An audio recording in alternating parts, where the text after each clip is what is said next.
পুরমন্ত্রী ফিরহাদ হাকিম 16 বিঘা বস্তি এসেছিলেন, সেখানে বস্তিবাসীদের তিনি আশ্বাস দিয়ে গেছিলেন কি আজকে সকাল থেকে কাজ শুরু হবে। প্রত্যেকটি বস্তিবাসীদের কিন্তু যে ঘরবাড়ি ছিল যেটা পুড়ে ছাই হয়ে গেছে, প্রত্যেকটি বস্তিবাসীদের ঘরবাড়ি বানিয়ে দেওয়া হবে। কিন্তু আজকে সকালে এসে আমরা দেখলাম এখানে কোনো ধরনের কোনো কাজ শুরু হয়নি।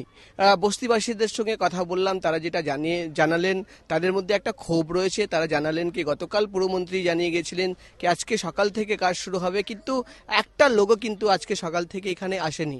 আমাদের সঙ্গে রয়েছেন দুজন মহিলা যারা কালকে পুরমন্ত্রীর সঙ্গে কথা বলেছিলেন, যারা পুরমন্ত্রীর সামনে নিজের ক্ষোভ প্রকাশ করেছিলেন, বারবার ক্ষোভ প্রকাশ করেছিলেন। আমরা তাদের সঙ্গে কথা বলে নেব। রাকিয়া বিবি, আপনি বলুন কি কালকে তো পুরমন্ত্রীর সঙ্গে আপনার কথা হলো, আপনি বারবার এক ব্যক্তির বিরুদ্ধে অভিযোগ জানাচ্ছিলেন কি চেয়ারম্যান দুলাল দাসকে গ্রেফতার করতে হবে। তো এই পুরো ব্যাপারটা কি, কেন আপনি বারবার তার গ্রেফতারের দাবি করছিলেন? গ্রেফতারের দাবি করছি কেন, উনি এই ষড়যন্ত্র করে রফিককে নিয়ে তাকে টাকা পয়সা দিয়ে আমাদের এই 3-4 মাস আগে পুরো বস্তিটা পুড়িয়ে দিল। পুড়িয়ে দেওয়ার পরে দুলাল দাসের কাছে আমরা যাই, দুলাল দাস বলতে আমাদের উপরে বিভিন্ন রকম আঘাত, বিভিন্ন রকম কথাবার্তা। অমন আমরা 10 জনকে নিয়ে যাই, তাদেরকে ঘাড় ধাক্কা মেরে তাড়িয়ে দেয়। পুলিশ অফিসারের কাছে যাই, পুলিশ অফিসার বলছে তোমাদের কোনো কথা লোভা চলবে না, তোমাদের কোনো ইয়ে নেই, তোমরা এইখানকার লোক না, আমরা তো তোমাদের কোনো কথা লোভ না, যা করবে ওই চেয়ারম্যান করবে। আমি বলছি আপনারা তো সঙ্গে থেকে কাজ করেছেন, আপনারা 4 জন ছিলেন রফিকের সঙ্গে থেকে আপনারা কাজ করেছেন, আপনি আজকের এই কথাটা বলছেন না। এই রফিক আর চেয়ারম্যান দুলাল দাস, তাদের বিরুদ্ধে আপনাদের অভিযোগটা কি আর কেন? দুলাল দাস বারবার আমাদেরকে একদিন বলে গেল যে আপনাকে 54,000 টাকা দিতে হবে। তা আমরা বলছি 54,000 টাকা আমরা কোথায় পাবো? গরিব মানুষ আমরা, এই ডেলি খাটি ডেলি খাই, কেউ অসহায় মানুষ, কেউ ভিক করে, কেউ রিক্সা চালায়। 54,000 টাকা কেন দিতে হবে আমরা বলছি 54,000 টাকা কোথায় পাবো? বলছে 54,000 টাকা দিতে হবে। আমি বললাম আমরা দিতে পারবো না, আমরা যেভাবে আছি বা দাদা সেইভাবে থাকবো। বলছে তা চলবে না। না চলার পরে তা উনি চলে যাওয়ার পরে আমাদেরকে বললো কি তোমরা ব্যাংকের অ্যাকাউন্ট হিসেবে তোমাদের দিতে। 54,000 টাকা কেন চাওয়া হয়েছিল, কিসের জন্য দেবেন? 54 ফ্ল্যাটের জন্য দেবে, ফ্ল্যাটের জন্য। আমরা বলছি আমরা ফ্ল্যাট চাই না, আমরা যেরকম আছি ওরকম থাকবো, গরিব মানুষ আমরা, অত টাকা কোথায় পাবো? আমার মা বোনেরা এখানে আছে, ওরা কোথায় পাবে টাকা? মানুষ ভিক দুঃখ করে খায়।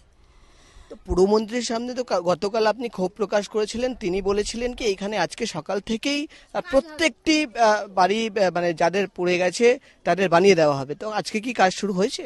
না, এখনো শুরু হয়নি। দিদি বলেছে, বলে আমার কাছে একটুখানি সামান্য ব্যাপার, এটা আমার কাছে কোনো মূল্য নাই, এটা আমার কাছে কোনো মূল্য নেই। তা আমি বলছি যে আপনার কাছে কোনো মূল্য নেই যেখানে, তাহলে আমাদের ওপরে এত আজাব দিচ্ছেন কেন, আর এত ঘর বাড়ি পোড়ালেন কেন?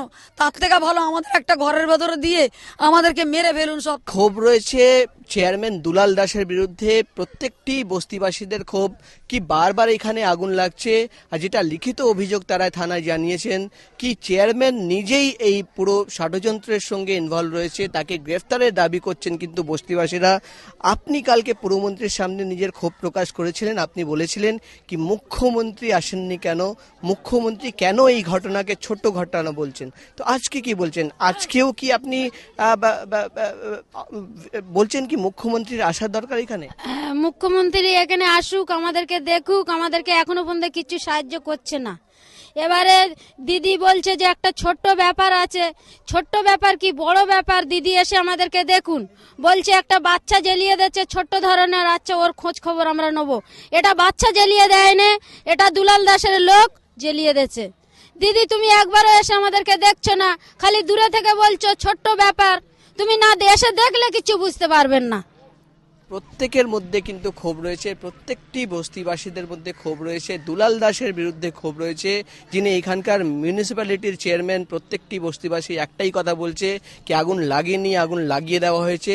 আর এই পুরোর কনস্পিরেসির পেছনে রয়েছে এখানকার মিউনিসিপ্যালিটির চেয়ারম্যান দুলাল দাস।